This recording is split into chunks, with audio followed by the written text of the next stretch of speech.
नाही, मला पान जरी व्हायला रे पान फुल. त्या दिवशी मी एक दिवस प्रवचनामध्ये दृष्टांत ऐकलं होतं. पान वाहणारा कोण होतं? पान कोणासाठी फुल व्हायलं, कुणी व्हायलं? तो हत्ती होता. संसारातल्या गोष्टी आपल्याला सुटत नाही. आपणही देवाची भक्ती केव्हा करतो? ज्यावेळेस संसारातून फुल बाजूला जातो त्यावेळेस देवाची भक्ती करतो. मी सांगू का, तुकोबारायचं एक फार गोड वाक्य मला या ठिकाणी आठवतं. तुकोबाराय म्हणतात, भक्ताच्या पाठीमागे देव केव्हा धावतो सांगू का? सोडीला संसार माया तयावरी फार, धावे चाले मागे मागे, सुख दुःख साहे अंगे.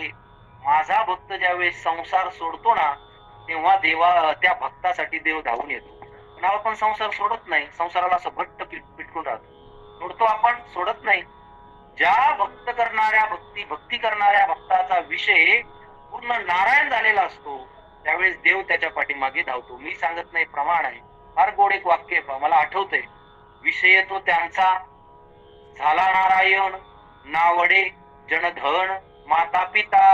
नारायण, ज्याचा विषय नारायण होतो, पुढचं प्रमाण आहे, नावडे धन माता पिता. ज्याला जन आवडत नाही, ज्याला धन आवडत नाही, ज्याला माता आवडत नाही, ज्याला पिता आवडत नाही, यापैकी एकही व्यक्ती आवडत नाही, त्याचा विषय खरा नारायण होतो. मगरीच्या तावडीतून हत्तीला सुटायचं होतं. मगरीला पाय धरला, कोणाचा? हत्तीचा. हत्तीचा पाय धरल्यानंतर मगरीनं त्या पाय धरल्यानंतर त्या हत्तीनं धावा केला. कोणाचा धावा केला? देवाचा नाही केला, संसारातल्या माणसाचा केला. स्वतःच्या बायकोला पहिली हाक मारली, अगं ऐकलंस का, या तावडीतून मला वाचव. मगरीनं माझा पाय धरला, याच्या तावडीतून मला वाचव.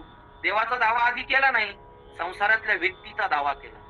मग आली नाही, बायको जवळ आली, सोडवण्याचा प्रयत्न केला. तिला माहिती आता मगरीच्या तावडीतून माझ्या नवऱ्याला कोणी सोडू शकत नाही. बायकोला हाक मारल्यानंतर बायको म्हणली, जाऊ द्या, म्हाताऱ्याचं तरी काय व्हायचंय, आता त्याचं धरून तरी काय होणार आहे. दिलं सोडून बायकोनं. हत्तीनं कोणाला हाक मारली? आपल्या मुलांना हाक मारली, अरे ऐका, मला या मगरीच्या तावडीतून वाचवा. मग मुलं सुद्धा आले नाही, नातू आले नाही, कुणी आलं नाही. मग शेवटी कोण आलं? त्याच असणाऱ्या तळ्यातलं एक फुल घेतलं, हत्तीमध्ये धरलं आणि ते सोंडीमध्ये भगवान परमात्म्याच्या दिशेनं भिरकवलं. जो कोणी याचा चालक मालक असेल, त्या भगवान परमात्मा अंतकरणातून फेकलं. बरं, गजेंद्र नावाच्या हत्तीनं अंतकरणातून ते फुल भगवान परमात्म्यासाठी फेकलं. गरुडा टाकीले मागे.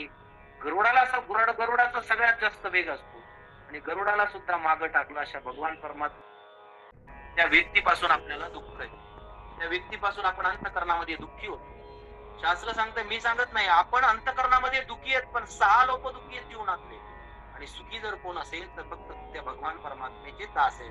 मी सांगत नाही. कबीरदासजीचं फार गोड वाक्य आहे. कबीरदासजी सांगतात, कोई तन दुखी, कोई मन दुखी, कोई धन बिन रहत उदास, थोडे थोडे सब दुखी, सुखी श्याम के दास. कोई तन दुखी, कोणी शरीरानं दुखी आहे. तन म्हणजे काय? शरीर. तो म्हणतो, अरे तो किती सुंदर आहे, तू किती गोरा आहे, मी किती काळा आहे. वाक्य आहे. कबीरदासजी म्हणतात, कोई तन दुखी, कोई मन दुखी, अंतकरणानं कोणी दुखी आहे. कोई धन बिन रहत उदास. धन म्हणजे काय? पैसा. पैशानं दुखी. तो म्हणतो, अरे तू किती श्रीमंत आहे, किती गरीब आहे, त्याच्याकडे किती मोठा बंगला आहे, माझ्याकडे बंगला नाही, माझ्याकडे साधं छप्पट आहे. ते बघून आपण दुःखी व्हायचं नाही. कबीरदासजी म्हणतात,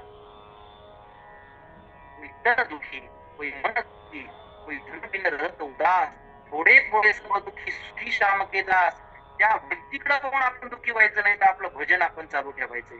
भगवान परमात्म्याचं दास होऊन राहायचंय. भगवान परमात्मा का आपल्या मागे उभा राहणार नाही, का आपल्या पुढे उभा राहणार नाही? मागे पुढे उभा हे सांभाळीत आलिया आघात निवाराया. मागे पुढे उभा राहे सांभाळीत आलिया आघात निवाराया. मागे उभा राहण्यासाठी तो भगवान परमात्मा आहे, उभा आहे. पण केव्हा? ज्यावेळेस आपण त्या भगवान परमात्म्याचे दास म्हणून राहू. दास भगवान परमात्म्याची भक्ती करत असताना अंतकरणातून करू. आपला विषय पूर्ण नारायण झालेला असावा. आपल्या भक्तीमध्ये अंतकरणामध्ये शुद्ध भाव असावा. आपल्या अंतकरणामध्ये शुद्ध नामचिंतन असावं. अंतकरणामध्ये भजन असावं, भक्ती असावी. या सगळ्या गोष्टी याच्या सगळ्या त्याच्या अवतीभोवती फिरतात. कोणाच्या? दुसऱ्याचं दुःख पाहून, दुसऱ्याचं सुख पाहून आपल्याला देणार गोड. बरोबर आहे. काय म्हणतात माहिती का? एक व्यक्ती अंगणामध्ये बसला, तो बसला अंगणामध्ये बसला, सहज बसला, सकाळी सकाळी अंगणामध्ये बसला आणि त्याच्या समोरून एक पक्षी उडाला आणि झाडाच्या शेंड्यावरती जाऊन बसला. शहाणा व्यक्ती होता आणि शहाण्या व्यक्तीच्या मनामध्ये सुद्धा कधी कधी नापीक विचार येतात. सुपीक व्यक्तीच्या मनामध्ये नापीक विचार येतात. कधी कधी त्याच्या मनामध्ये असा विचार आला, अरे सकाळची वेळ आहे आणि हा पक्षी उडाला आणि डायरेक्ट झाडाच्या शेंड्यावरती जाऊन बसलाय. मी का जाऊ शकत नाही? मी जाऊ शकतो ना. त्याने हाताला सूप बांधली. सूप काय बांधली? सूप. सूप कळतंय आपल्याला? गावठी शब्द आहे सूप. पाक करण्याचा ते सूप जे आपण गहू नीट करतो. पूर्वीच्या काळातली सूप नवीन लोकांना नाही करणार. मग त्याने हाताला सूप बांधली आणि घरावरती गेला. असा फडफड करू लागला घरावरती जाऊन. कशाला बांधली सूप? हाताला बांधली आणि फडफड करू लागला. मला सांगा, तो उडू शकेल? उडू शकणार नाही. त्याला जर झाडाच्या शेंड्यावरती जायचं असेल तर त्याचं जीवन वेगळं आहे आणि पक्षाचं जीवन वेगळं आहे. ऐका ज्ञानोबरायांची ओळी. ज्ञानोबराय म्हणतात, हळूहळू डाळे डाळे केतुलेने एक वेळे मार्गाचे निबळे निश्चित टाके. ज्ञानोबराय म्हणतात, हळूहळू डाळे डाळे. त्याचं जीवन वेगळं आहे. एखादा व्यक्ती श्रीमंत होतोय सहजासहजी होत नाही. त्याचं जीवन वेगळं आहे, पक्षाचं जीवन वेगळं आहे. हळूहळू डाळे डाळे. डाळे म्हणजे काय? फांदी. पक्षी डायरेक्ट उडून झाडाच्या शेंड्यावर गेलाय. आपल्याला जर झाडाच्या शेंड्यावर जायचं असेल तर ह्या फांदीवरून त्या फांदीवर, त्या फांदीवरून त्या फांदीवर आणि मग झाडाच्या शेंड्यावर. हळूहळू डाळे डाळे. डाळे म्हणजे फांदी. त्या फांदीवरून जा, त्या फांदीवर, त्या फांदीवरून त्या फांदीवर, मग झाडाच्या शेंड्यावर. सहजासहजी श्रीमंत होत नाही. जुना लोक अजूनही सांगतात, अरे काहीच नव्हतं आमच्याकडे, छपराच्या घरामध्ये आम्ही राहत होतो. आज आम्हाला जे मिळालंय ना ते भगवान परमात्म्यामुळे मिळालंय. त्याचे आशीर्वाद, आमचे कष्ट, मान, सन्मान, प्रत्येक गोष्ट मिळत असते. ती सहजासहजी मिळत नाही. ती ही प्रारब्धाने मिळत असते, नशिबाने मिळत असते. आणि हे नशिबावरती डिपेंड असतं.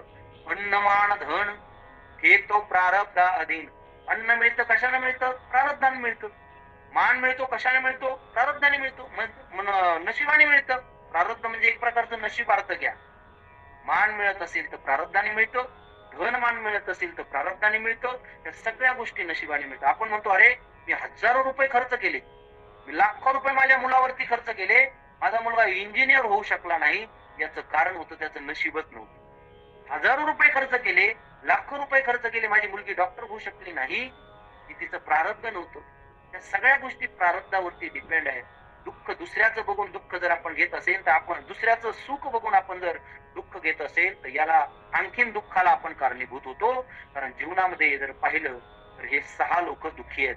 मी शास्त्र सांगितलं तुम्हाला, तू ग्रामवासा कुलहीन शिवा तू भोजनम मुखेचे भार्या मूर्खस्य पुत्र. हा ग्राम म्हणजे गाव. जिथं आपला बंगला आहे, जिथं आपलं घर आहे, त्या घराच्या शेजारी आपला जो व्यक्ती राहतोय ना, तो त्या व्यक्तीच्या, आपल्या घराचा शेजारी व्यक्ती जर आपलं सुख पाहून जर जळत असेल, आपलं सुख पाहून जर त्याला आनंद वाटत नसेल, तर त्यावेळेस त्या व्यक्तीचं दुःख त्याला भोगावं तर लागतच लागतं. पण आपलंही अंतकरण दुःखी होतं. आणि आपलं म्हणतो, अरे मला काय शेजार मिळायला पाहिजे होता आणि मी काय, आणि तो आपला शेजार कसा आहे, माझं सुख पाहिलं की त्याला दुःख होतंय. अशाच्या शेजारी मला राहायचं नाही. कुठेतरी लांब शेतातून घर बांधावं की काय, अशा गावात सुद्धा मला राहू वाटत नाही. रोजच अंतकरणात त्याच्या दुःख, आपलं सुख पाहून त्याच्या अंतकरणात दुःख होतं.